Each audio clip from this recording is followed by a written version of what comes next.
So I started diving into the bell pepper. So what I found was some really interesting information about it. Cultivated more than 9,000 years ago. So with the earliest cultivation being taken part in the South and Central America civilizations, the earliest fossils and traces as far back as southwestern Ecuador, where families grew their own peppers about 6,100 years ago.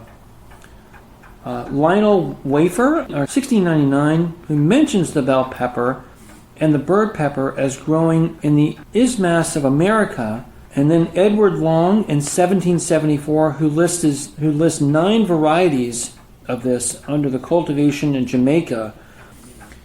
The bell is esteemed with most proper for pickling.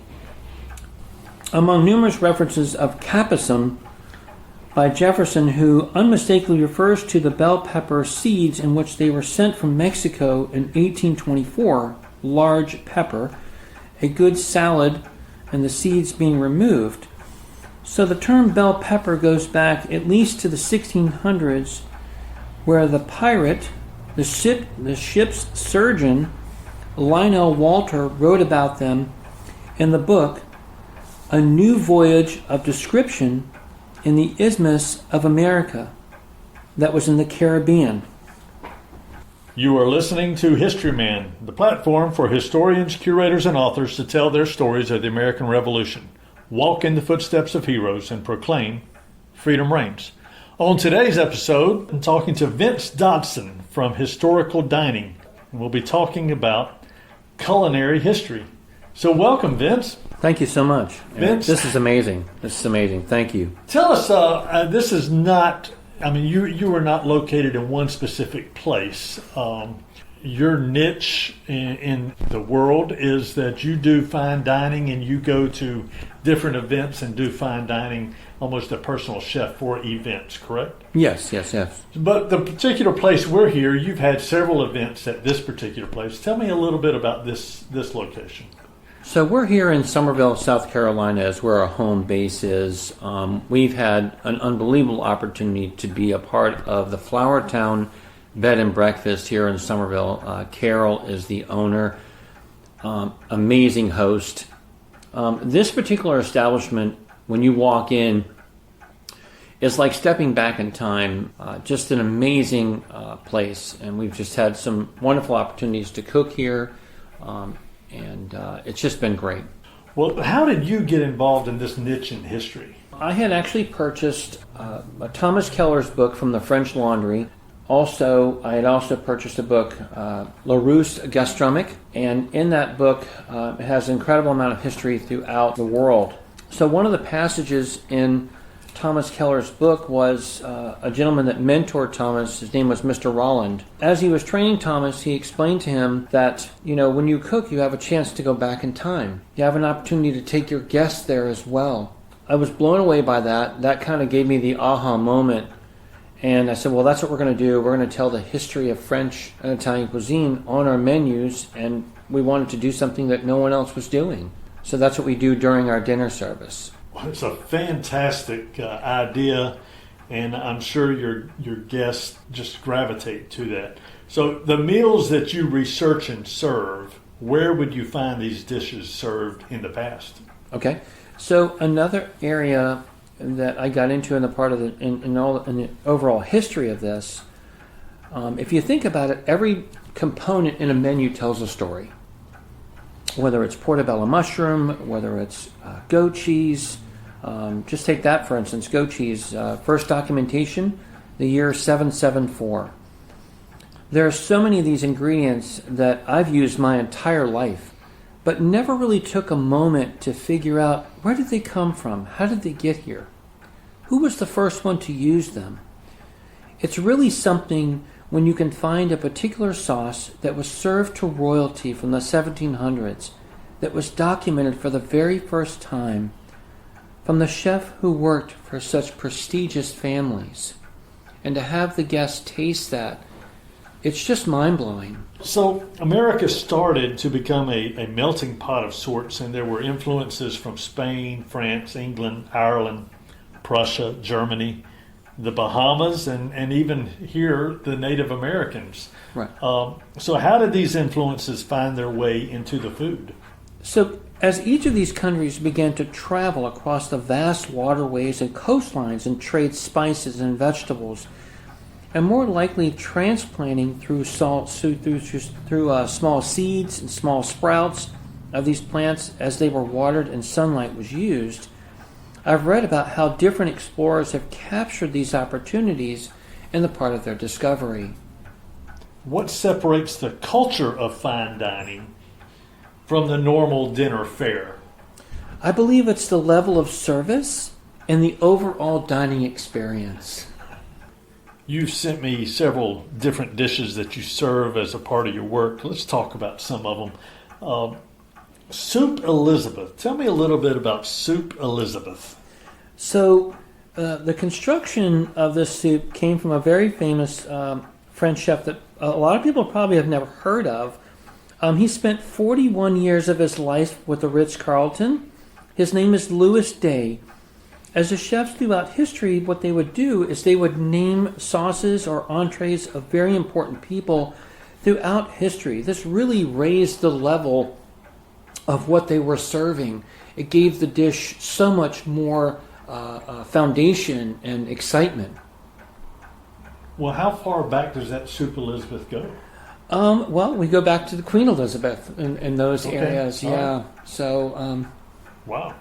The farmer's cheese. I know it's. Well, how is that different than the goat cheese? So farmer's cheese is it was a funny one when I found it. Okay, so this represents Gouda and its history dating back to 1184 from Holland. The reason why this was called the farmer's cheese is because mainly it was produced amongst farmers.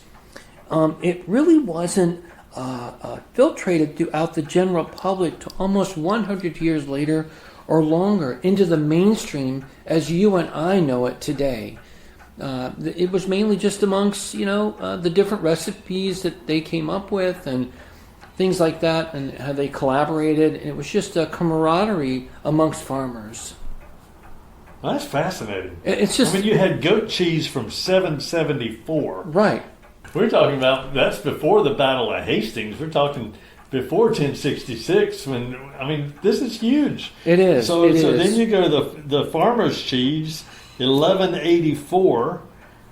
What is the difference between the goat cheese and the farmer's cheese? Okay, so the farmer's cheese is by milk, by cow's milk. Okay.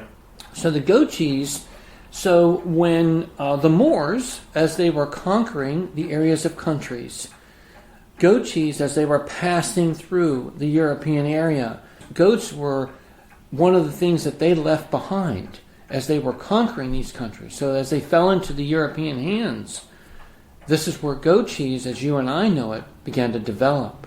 I know, it's crazy. When you go into the grocery store, hopefully after this podcast, you'll never look at something the same way. That's exactly right. So Sancerre Sauvignon Blanc. Okay. Talk to me, because you're getting into an area that, quite frankly, I have no expertise at all. So this wine had an unbelievable trace of dates throughout history. It's actually first noted from the Roman Empire, 1st century A.D., comes into France. They have a bad pandemic with pestation. So right around the 19th century, so America begins to replant that to save it. So I found that really amazing that they wanted to get it out of the European country because it just was totally devastated by pestation. So are we talking about the grapes? The grape, yeah, the grape, the vines, and stuff like that. It was pretty heavy duty. So they began to, what they did was they did a replant in America to kind of save it, but still keeping its original roots in the European country. But they didn't want to lose it altogether. So, America. I can see why you're excited about this. It's just mind blowing. The things that we have found along the way. Just every page we turn, there's something exciting or something that the guest did not know. So, Minestrone soup. Okay, so I found a really unique quote about this particular soup. So the quote read, when the local diet was vegetarianly necessary, which I thought was quite amusing. It was basically, it's like a poor man's soup. It's just basically a basic stock, or and vegetables and tomato paste, and it's just it was definitely. I thought that was quite amusing there. 1348, the poet. What is that about? Okay, so this was actually on one of our Italian menus, Giovanni Boccaccio. This wonderful way of describing Parmesan cheese, as his quote is, he invents a mountain of grated Parmesan. Okay, all right. So I thought that was quite fun to read that. So, yeah. Very good. Yeah. Limoncello sorbet. All right, so this is something that we actually make. It's a wonderful palate cleanser. It's like a sherbet. Okay. Very similar to that. Very prominent in the Italian culture. This is something that we actually make with lemon juice, lemons, sugar, vodka. When it's all finished and done, it just produces an incredible, the most beautiful canary yellow that you'd ever want to see from the rind, from the actual dye, from the actual rind itself. It's very refreshing. Just like I said, as we're going through the courses, it just gives someone a chance, opportunity to clear the palate, get ready for the next course, and it's a big hit. Because they don't get it here. They don't get it during... No one serves sorbet here after the salad. So when you go to a restaurant, I mean, whether... It has some prestige to it. It doesn't matter which restaurant you go to in many respects. Just the normal family dining restaurant, you can see the food service truck pulling up in the back and unloading cartons of prepackaged food, whatever it is. You're exactly right. Hamburgers, pasta, whatever it is. What's the difference here? The difference here is everything that we do is by hand. We do not buy anything that we cannot make. So that's I'll give you for instance. So the level of how far we go. So we'll make a soup. Let's say potato leek. And when we make that and we puree it and we strain it, we will strain a soup through a fine strainer, through a what they call a chamois, very fine strainer, like a screen. We will strain that soup anywhere from 8 to 12 times. We will send that soup through that strainer to remove everything that we want the soup to taste like silk. Okay. So that's what we look for. We look for that refinement is what we search for. When that soup reaches their palate, it's like two rose petals rubbing together. It's crazy, but people are just blown away by that because it's not something that they normally experience. And something that Thomas Keller said in his book was, when in doubt, strain it, strain it, strain it. I thought that was hilarious. Yeah. And, it just gives people something else to experience. Yeah. Shrimp and capers. This sounds like something from the Low Country here. Well, shrimp, yes. We do get shrimp from the Low Country here. I saw this in a book that we have, and it just had shrimp and capers. And now, it had linguine with it, but that's as far as it went. We found this in one of the Italian books that we purchased along the way that has historical food in it. So what I did was I made for the linguine, for the fresh linguine that we made a yellow roasted bell pepper sauce with that. As we referred to capers in the menu, the description of that we actually put on the back of our menus. So that capers date back as far as Paleolithic period, almost 50,000 years ago. Holy smoke. Yeah, we're talking serious Stone Age. Well, I thought 774 was pretty far back there, but we're talking 50,000 years ago.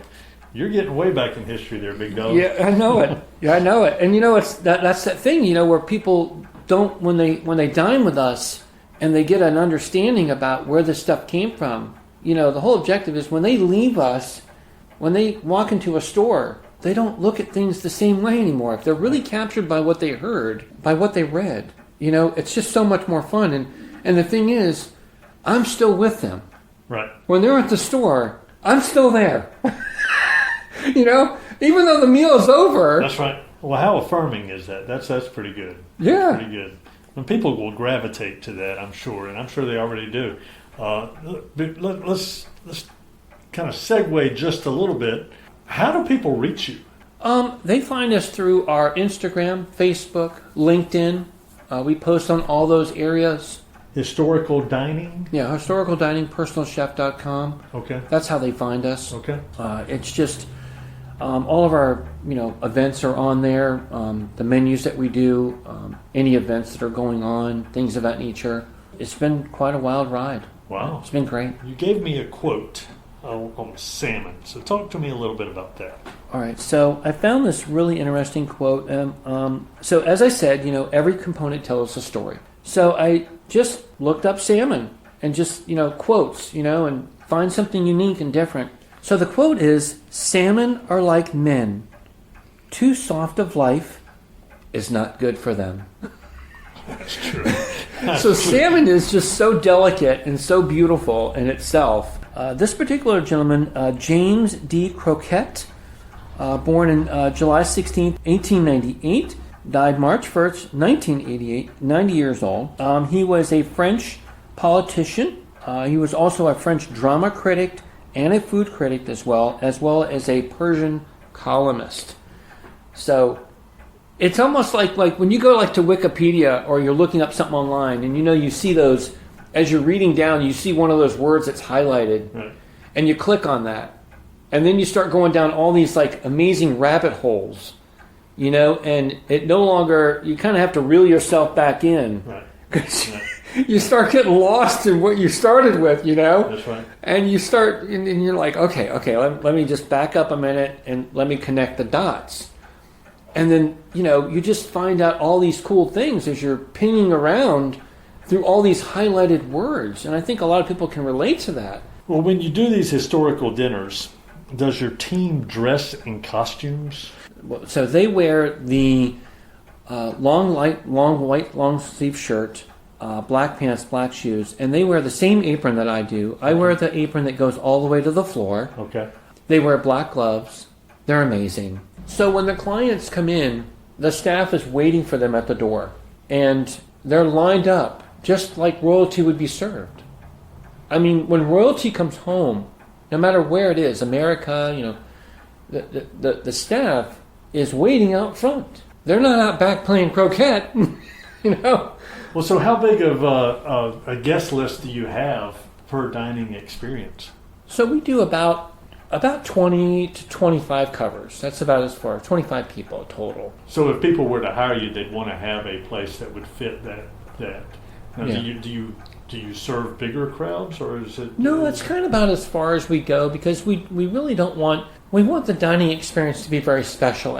So during dinner, what we do is, as we go through the courses, as they're being served, we're explaining where these things came from. And that kind of coincides with our dining experience. And I think when we get to larger numbers like that, I just think it kind of gets lost, and we don't want to do that. Well, I appreciate your interest in keeping it intimate. These are intimate dining experiences. They are. That's good. They are.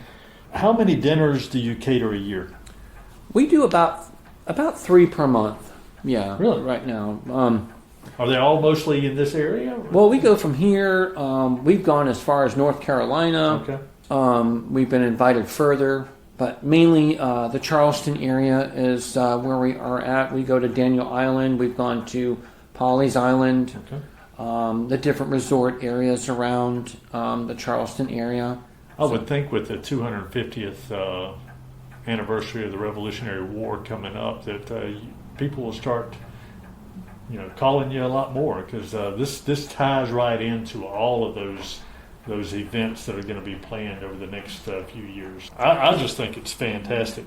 What do you find people enjoy most about your work? So we often ask people when we are cooking for them, have you ever had a private chef before? And their answer is, oh yes, many times. So the moment that they see our table setting and the silverware and the china, they know that they're in for something different. So you bring the silverware in China? Everything. All the Really? all the china, the linen, the silverware, the glassware, the centerpieces. We have centerpieces from France. We have centerpieces from Italy. We have oil lamps. I mean, it is quite a staging. The tables themselves, you're not bringing those. No, the tables and the chairs, but all the accessories that go on Yeah. top of that, you're bringing that. We don't want the client to have to worry about anything. We want them to relax, enjoy themselves with their guests. We do all the cleanup and everything. Everything is wiped down, and it's like we were never there. We actually even build the menu for the person that we're cooking for and their guest. We write the menu for them because every menu that we write is custom. They either tell us whether they want French or Italian, and we write the menu, we submit the menu to them, and they say, hey, this looks great, this is fantastic. Or if they say, hey, can we switch the salmon to something else? Not a problem. Right. And then we just move on and move forward. So My assumption is you're cooking somewhere else. Are you cooking on site or somewhere else, or do you you bring it to the place kind of prepared in some way, but you just got to heat it up? What's right. So it depends really on what the menu is and the dynamics of it, and how much is involved. Right. It is 5 courses that we serve. Wow. It is a lot. Yeah. There's times where the owner has said, hey, I'd really like to be a part of what we're serving. So there's times where I show up at the door at like 7:30 in the morning, and it's going to be a long day. So they put on an apron and they spend the day in the kitchen with me. Wow. So, and they get to see and experience with our staff that everything we do is by hand. Everything is right there. So we've done that, and then we also do, if that's not what they want to do, then we kind of do a pre-staging of it to kind of get it to a certain prep stage, and then but we always still get here anywhere from almost 2.5 hours to 3 hours before service, because we have to set the table. We have to still, get things ready in the kitchen and get the kitchen set up for us, and so there's a lot of staging involved. It's a pretty big deal. That sounds like a big deal. So I would imagine that tell me about people's expectation coming in and their expectation leaving. So yes, so as I go back to that, when they start seeing the table setting and all that, and then they start taking pictures. Pre the dinner, and they start seeing what's really going on. They're like, "Oh my God, this is more than what we thought." So we often ask them after the dinner is over. We say, "How did you enjoy everything? Did we meet your expectations?" And their response is, "This is way beyond we ever thought it would ever be." So the other compliment that we got that was so much fun. When we started, we were kind of leery about the history part of it. Right. We were, because we had always done French and Italian, but we never went this deep into what we were doing. People would come into the kitchen after the dinner was over, like certain guests, and they'd say, I was born in France, or I was born in Italy, or I've lived there for 25 years. And their comment is, I thought I was at home again. Well, that makes you feel good. You can't buy that. Right. There's no number on those words. Right. Right. And I was like, well, maybe we're onto something. Maybe we should just stay on this historical path. And we've just stayed with it ever since we started hearing that. And it just took off. So that's fantastic. I saw a Honeycrisp apple pancake on one of your menus. So is that a relatively recent dish? No, that's been with me for a number of years. I actually learned that from, I was at a 4-star restaurant for 6.5 years. Okay. These guys were from Germany. They did all French cuisine. So it actually is it's a small little pancake. We actually do it with Granny Smith apple, and we make a champagne batter with caramelized sugar. Wow. It is just very presentable. Sometimes we'll serve like some type of an ice cream with it. It kind of resembles something old-fashioned American, but at the same time, it's got some European influences in it, as well. Right. Sort of like the apple pie as we know it today, Right. but a little bit more finesse there. So in the absence of meat in Europe, what were the ways people substituted ingredients to get their protein? I'd say mainly through their breads and fish. Is that right? Yeah, getting their proteins through those areas. Okay. Yeah. So talk to me a little bit about the use of alcohol in the dishes. So we use alcohol in our dishes. This is used in the ways of reductions. As we know, the more we reduce something, the stronger it gets. So as we reduce those things, and certain liquids, certain liquors, and different wines, with a combination of stocks, our beef stocks, wild goose, and things of that nature, those are where a lot of our strong reductions are in for wines and different liqueurs and things like that. And when those are added as they're reducing, in the overall, after they're, as they're going through their process of reduction, we add those things to sauces, heavy cream. So when you say reduction, what does that mean? So our stocks are a 24-hour process. Okay. So we start with our bones, roasting those, Okay. and then our vegetables, roasting, getting a hard roast on those as well. Okay. Good dark color and richness in them. And then when we take those bones and we put those into the stock pot, start that reduction with water and the vegetables, and then whatever's left in the bottom of that pan of those roasting areas and whatever's come out, we add bottles of red wine to that. Okay. Different ones that that we choose from, and let those reduce down to almost just about nothing. The reduction is almost like a syrup. Okay. And then adding that to the existing stock and letting that reduce for that period of almost 24 hours. Wow. Yeah. All right, so as we talk about some of these dishes, and we were talking about these were served to royalty across Europe, did you find that religion or politics played any role in what was served to royalty? Yes. There is plenty of motivation in each of these areas, which I found quite amusing. It is important to note that it's the chef's job and responsibility to represent their master in the best way, no matter the motivation of what the master is. So this is our motto, that no matter whether it's religion or whether it's political, it's our job and responsibility to uplift the master. Wow. Okay. So All right. no matter what is discussed at the table, whether bias or not, Right. it is important that we highlight and to make the master of the home look his very, very best. So the meal is an extension of the master. Exactly. Oh man, that's cool. That's how a lot of chefs throughout history, they referred to their workforce, their person that hired them as their master. Oh wow. Yes. Okay. All right. So how do you know what kings and queens and other royalty were served at the dinner tables? How do you know this? I mean, you talked about your books, but how do you know?